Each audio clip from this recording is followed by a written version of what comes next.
wala maksud illa lika Allah. Ya, kalau tidak ada tujuan kecuali bertemu Allah Ta'ala.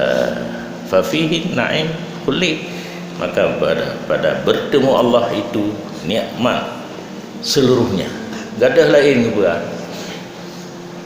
Yugoh lom merumpa dengan Allah, nikmat taih yang mudah dari nikmat tak baju boh kaya karena hina payah taih ini hana kira taih menghenti ke bawah salah babah hendak hana beda karena bak kaya di dalam surga uke wadu cabung uyu menyokak cabung uyu boh pai dua dan mungkin boh bak uke ban merumpa dengan Allah gada hanti ngak li kata je